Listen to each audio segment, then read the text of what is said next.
Introducción al psicoanálisis de Sigmund Freud. Capítulo 1. Introducción.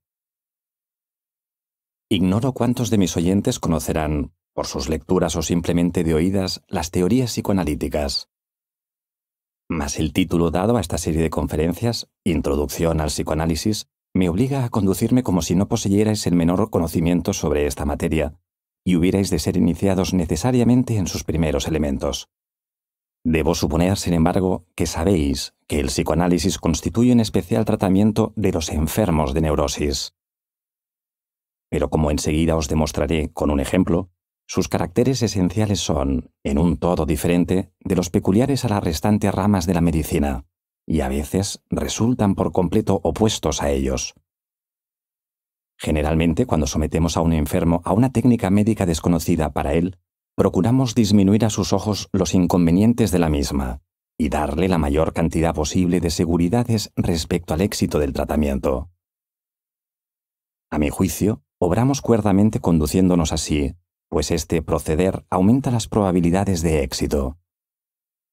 En cambio, al someter a un neurótico al tratamiento psicoanalítico, procedemos de muy distinta forma, pues le enteramos de las dificultades que el método presenta, de su larga duración y de los esfuerzos y sacrificios que exige, y en lo que respecta al resultado, le hacemos saber que no podemos prometerle nada con seguridad y que el éxito dependerá de su comportamiento, su inteligencia, su obediencia y su paciente sumisión a los consejos del médico. Claro es que esta conducta del médico psicoanalista obedece a razones de gran peso, cuya importancia comprenderéis más adelante. Os ruego que no toméis a mal que al principio de mis lecciones observe con vosotros esta misma norma de conducta, tratándoos como el médico trata al enfermo neurótico que acude a su consulta. Mis primeras palabras han de equivaler al consejo de que no vengáis a oírme por segunda vez, pues en ellas os señalaré la inevitable imperfección de una enseñanza del psicoanálisis y las dificultades que se oponen a la formación de un juicio personal en estas materias. Os mostraré también cómo la orientación de vuestra cultura personal y todos los hábitos de vuestro pensamiento os han de inclinar en contra del psicoanálisis, y cuántas cosas deberéis vencer en vosotros mismos para dominar tal hostilidad. Naturalmente, no puedo predeciros lo que estas conferencias os harán avanzar en la comprensión del psicoanálisis. Pero sí puedo, en cambio, aseguraros que vuestra asistencia a las mismas no ha de capacitarnos para emprender una investigación o un tratamiento psicoanalítico. Por otro lado, si entre vosotros hubiera alguien que no se considerase satisfecho con adquirir un superficial conocimiento del psicoanálisis y deseara entrar en contacto permanente con él, trataría yo de disuadirle de tal propósito, advirtiéndole de los sinsabores que la realización del mismo habría de acarrearle. En las actuales circunstancias, la elección de esta rama científica supone la renuncia a toda posibilidad de éxito universitario, y aquel que a ella se dedique prácticamente se hallará en medio de una sociedad que no comprenderá sus aspiraciones, y que, considerándole con desconfianza y hostilidad, desencadenará contra él todos los malos espíritus que abriga en su seno. Del número de estos malos espíritus podéis formaros una idea solo con observar los hechos a que ha dado lugar la guerra, que hoy devasta a Europa. Sin embargo, hay siempre personas para las cuales todo nuevo conocimiento posee un invencible atractivo, a pesar de los inconvenientes que el estudio del mismo pueda traer consigo. Así pues, veré con gusto retornar a estas aulas a aquellos de vosotros en quienes tal curiosidad científica venza toda otra consideración. Mas, de todos modos, era un deber mío haceros las advertencias que anteceden sobre las dificultades inherentes al estudio del psicoanálisis. La primera de tales dificultades surge en lo relativo a la enseñanza de esta disciplina. En la enseñanza médica estáis acostumbrados a ver directamente aquello de que el profesor os habla en sus lecciones. Veis la preparación anatómica, el precipitado resultante de una reacción química, o la contracción de un músculo por el efecto de la excitación de sus nervios. Más tarde se os pone en presencia del enfermo mismo, y podéis observar directamente los síntomas de su dolencia, los productos del proceso morboso y, en muchos casos, incluso el germen provocador de la enfermedad. En las especialidades quirúrgicas asistís a las intervenciones curativas e incluso tenéis que ensayaros personalmente en su práctica. Hasta en la misma psiquiatría, la observación directa de la conducta del enfermo y de sus gestos, palabras y ademanes os proporcionará un numeroso acervo de datos que se grabarán profundamente en vuestra memoria. De este modo, el profesor de medicina es constantemente un guía y un intérprete que os acompaña, como a través de un museo, mientras vosotros entráis en contacto directo con los objetos y creéis adquirir por la propia percepción personal la convicción de la existencia de nuevos hechos. Por desgracia, en el psicoanálisis no hallamos ninguna de tales facilidades de estudio. El tratamiento psicoanalítico se limita exteriormente a una conversación entre el sujeto analizado y el médico. El paciente habla, relata los acontecimientos de su vida pasada y sus impresiones presentes, se queja y confiesa sus deseos y sus emociones. El médico escucha, intenta dirigir los procesos mentales del enfermo, le aconseja, da a su atención determinadas direcciones, le proporciona toda clase de esclarecimientos y observa las reacciones de comprensión o incomprensión que de esta manera provoca en él. Las personas que rodean a tales enfermos y a las cuales solo lo groseramente visible logra convencer de la bondad de un tratamiento al que considerarán inmejorable, si trae consigo efectos teatrales semejantes a los que tanto éxito logran al desarrollarse en la pantalla cinematográfica, no prescinden nunca de expresar sus dudas, de que por medio de una simple conversación entre el médico y el enfermo pueda conseguirse algún resultado. Naturalmente, es este juicio tan ininteligible como falto de lógica, y los que así piensan son los mismos que aseguran que los síntomas del enfermo son simples imaginaciones. Las palabras, primitivamente, formaban parte de la magia y conservan todavía en la actualidad algo de su antiguo poder. Por medio de palabras puede un hombre hacer feliz a un semejante o llevarle a la desesperación. Por medio de palabras transmite el profesor sus conocimientos a los discípulos y arrastra tras de sí el orador a sus oyentes, determinando sus juicios y decisiones. Las palabras provocan afectos emotivos y constituyen el medio general para la influenciación recíproca de los hombres.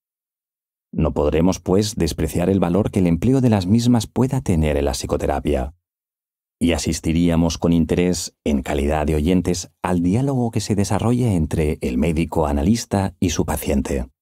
Pero tampoco esto nos está permitido. La conversación que constituye el tratamiento psicoanalítico es absolutamente secreta y no tolera la presencia de una tercera persona. Puede, naturalmente, presentarse a los alumnos en el curso de una lección de psiquiatría.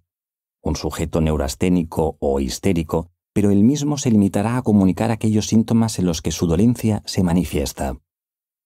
Las informaciones imprescindibles para el análisis no las dará más que el médico, y esto únicamente en el caso de que sienta por él una particular afinidad de sentimientos.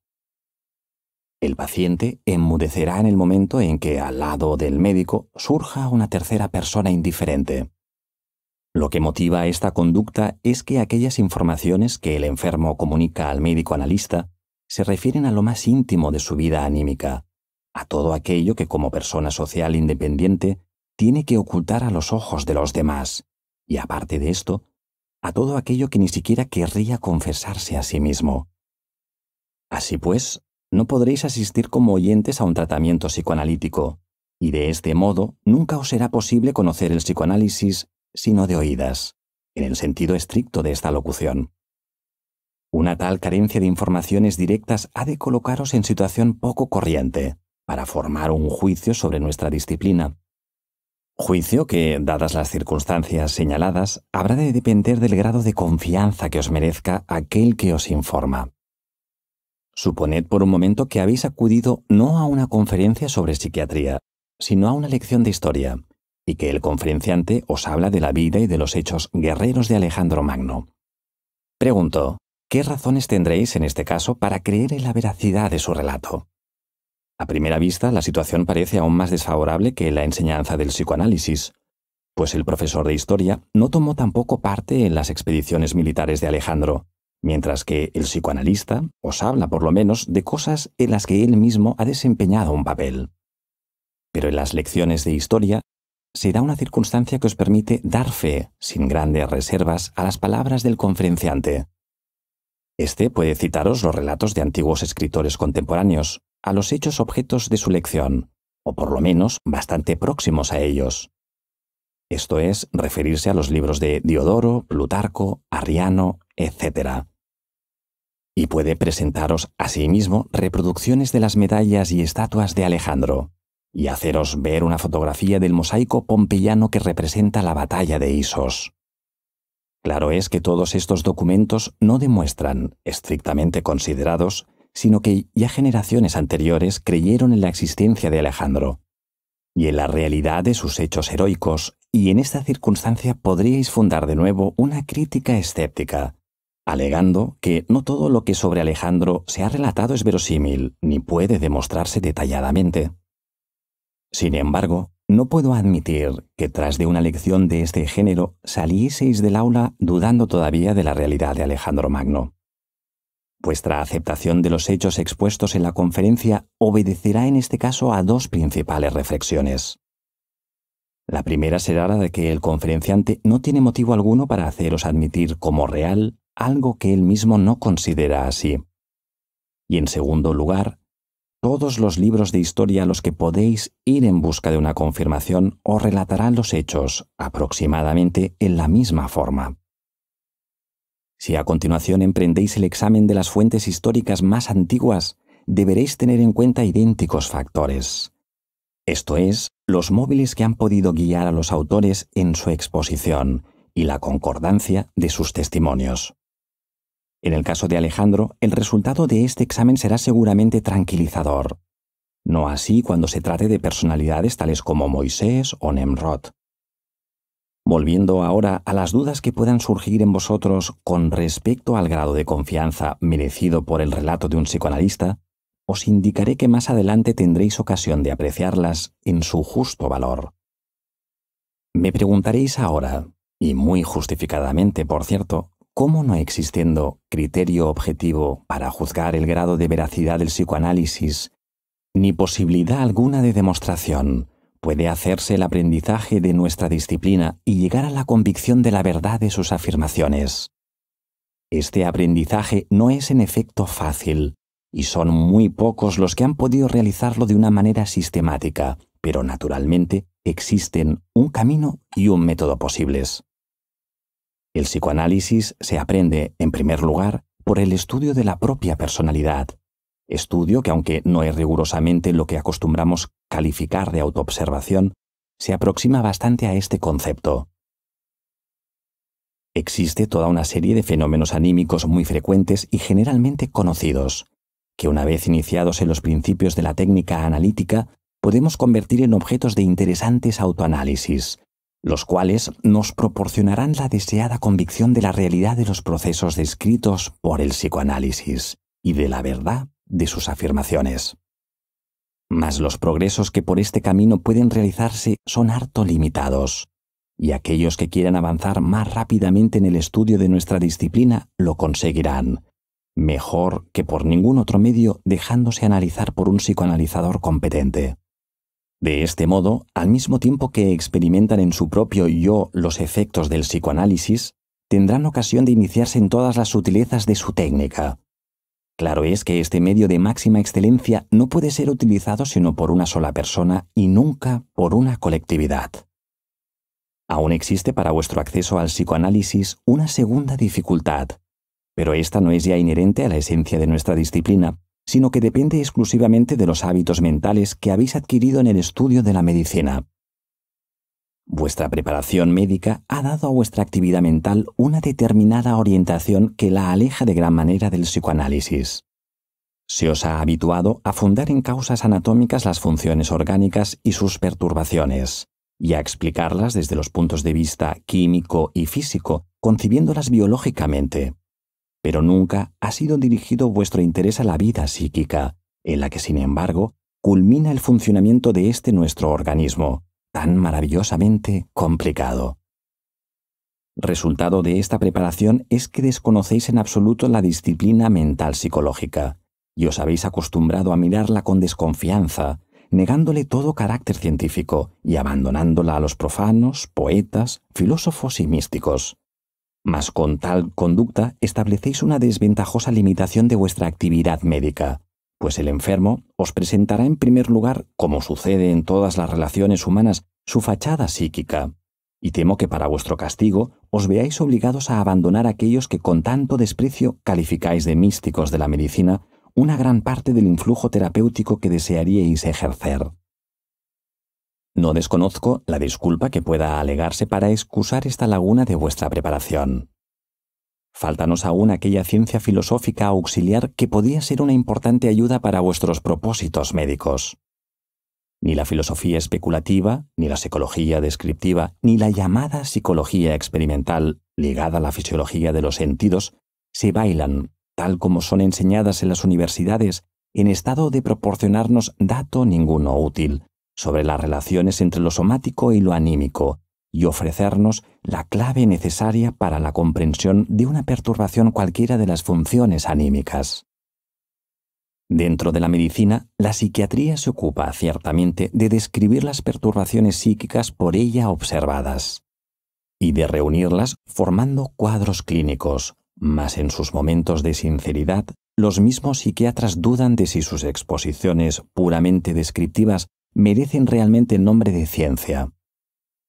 Los síntomas que integran estos cuadros clínicos nos son desconocidos en lo que respecta a su origen, su mecanismo y su recíproca conexión, y no corresponden a ellos ningunas modificaciones visibles del órgano anatómico del alma, o corresponden modificaciones que no nos proporcionan el menor esclarecimiento.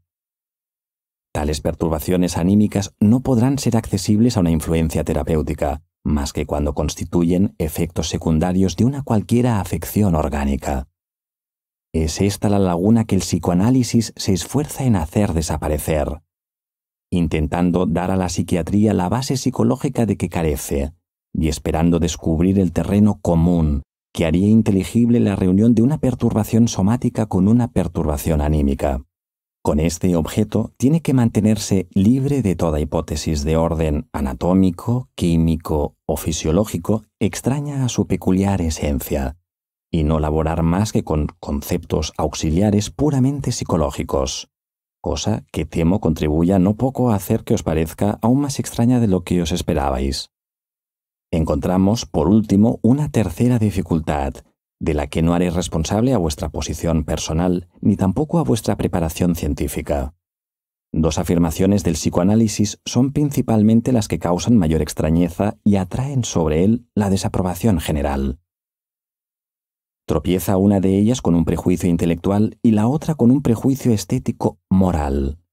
No conviene, ciertamente, despreciar tales prejuicios, pues son residuos de pasadas fases, muy útiles y hasta necesarias de la evolución humana, y poseen un considerable poder, hallándose sostenidos por fuerzas afectivas que hacen en extremo difícil el luchar contra ellos. La primera de tales extrañas afirmaciones del psicoanálisis es la de que los procesos psíquicos son en sí mismos inconscientes, y que los procesos conscientes no son sino actos aislados o fracciones de la vida anímica total. Recordad con relación a esto que nos hallamos, por el contrario, acostumbrados a identificar lo psíquico con lo consciente, considerando precisamente la conciencia como la característica esencial de lo psíquico, y definiendo la psicología como la ciencia de los contenidos de la conciencia. Esta identificación nos parece tan natural que creemos hallar un absurdo manifiesto en toda aquella que la contradiga. Sin embargo, el psicoanálisis se ve obligado a oponerse en absoluto a esta identidad de lo psíquico y lo consciente. Para él, lo psíquico es un compuesto de procesos de la naturaleza del sentimiento, del pensamiento y de la voluntad, y afirma que existen un pensamiento inconsciente y una voluntad inconsciente. Ya con esta definición y esta afirmación se enajena el psicoanálisis, por adelantado, la simpatía de todos los partidarios del tímido cientificismo, y atrae sobre sí la sospecha de no ser sino una fantástica ciencia esotérica, que quisiera construir en las tinieblas y pescar en las aguas turbias. Naturalmente, vosotros no podéis comprender aún con qué derecho califico de prejuicio un principio de una naturaleza tan abstracta, como el de que lo anímico es lo consciente, y no podéis adivinar por qué camino se ha podido llegar a la negación de lo inconsciente, suponiendo que exista, y qué ventajas puede proporcionar una tal negación. A primera vista, parece por completo ociosa la discusión de si se ha de hacer coincidir lo psíquico con lo consciente, o por el contrario, extender los dominios de lo primero más allá de los límites de la conciencia. No obstante, puedo aseguraros que la aceptación de los procesos psíquicos inconscientes inicia en la ciencia una nueva orientación decisiva. Esta primera afirmación, un tanto osada, del psicoanálisis posee un íntimo enlace, que ni siquiera sospecháis, con el segundo de los principios esenciales que él mismo ha deducido de sus investigaciones. Contiene este segundo principio la afirmación de que determinados impulsos instintivos, que únicamente pueden ser calificados de sexuales, tanto en el amplio sentido de la palabra como en su sentido estricto, desempeñan un papel cuya importancia no ha sido hasta el momento suficientemente reconocida en la causación de las enfermedades nerviosas y psíquicas, y además coadyuvan con aportaciones nada despreciables a la génesis de las más altas creaciones culturales, artísticas y sociales del espíritu humano. Mi experiencia me ha demostrado que la aversión suscitada por este resultado de la investigación psicoanalítica constituye la fuente más importante de las resistencias con las que la misma ha tropezado. Pregunto, ¿queréis saber qué explicación damos a este hecho? Creemos que la cultura ha sido creada obedeciendo al impulso de las necesidades vitales y a costa de la satisfacción de los instintos, y que es de continuo creada de nuevo, en gran parte del mismo modo, pues cada individuo que entra en la sociedad humana repite, en provecho de la colectividad, el sacrificio de la satisfacción de sus instintos. Entre las fuerzas, instintivas así reprimidas, desempeñan un importantísimo papel, los impulsos sexuales, los cuales son aquí objeto de una sublimación, esto es, son desviados de sus fines propios y dirigidos a fines más elevados socialmente, faltos ya de todo carácter sexual. Pero esta organización resulta harto inestable. Los instintos sexuales quedan insuficientemente domados, y en cada uno de aquellos individuos que han de coadyudar a la obra civilizadora, perdura el peligro de que los instintos sexuales resistan a tal represión. Por su parte, la sociedad cree que el mayor peligro para su labor civilizadora sería la liberación de los instintos sexuales y el retorno de los mismos a sus fines primitivos, y por tanto, no gusta de que se le recuerde esta parte, un tanto escabrosa, de los fundamentos en los que se basa, ni muestra interés ninguno en que la energía de los instintos sexuales sea reconocida en toda su importancia y se revele a cada uno de los individuos que constituyen la colectividad social, la magnitud de la influencia que sobre sus actos puede ejercer la vida sexual. Por el contrario, adopta un método de educación que tiende, en general, a desviar la atención de lo referente a la vida sexual. Todo esto nos explica por qué la sociedad se niega a aceptar el resultado antes expuesto de las investigaciones psicoanalíticas y quisiera inutilizarlo declarándolo repulsivo desde el punto de vista estético, condenable desde el punto de vista moral y peligroso por todos conceptos. Mas no es con reproches de este género como se puede destruir un resultado objetivo de un trabajo científico. Para que una controversia tenga algún valor, habrá de desarrollarse dentro de los dominios intelectuales. Ahora bien, dentro de la naturaleza humana se halla el que nos inclinamos a considerar equivocado, lo que nos causaría displacer aceptar como cierto, y esta tendencia encuentra fácilmente argumento para rechazar, en nombre del intelecto, aquello sobre lo que recae.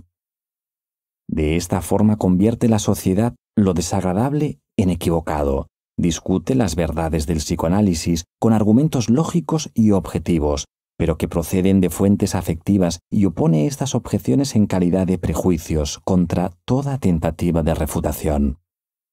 Por nuestra parte, podemos afirmar que al formular el principio de que tratamos, no hemos obrado bajo la presión de tendencia alguna.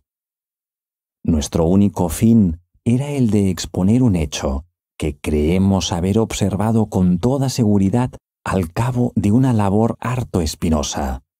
Creemos, pues, deber prestar contra la mezcla de tales consideraciones prácticas en la labor científica, y lo haremos, desde luego, aún antes de investigar si los temores que estas consideraciones tratan de imponernos son o no justificadas. Tales son algunas de las dificultades con las que tropezaréis si queréis dedicaros al estudio del psicoanálisis. Dificultades que ya son harto considerables para el principio de una labor científica. Si su perspectiva no os asusta, podremos continuar estas lecciones.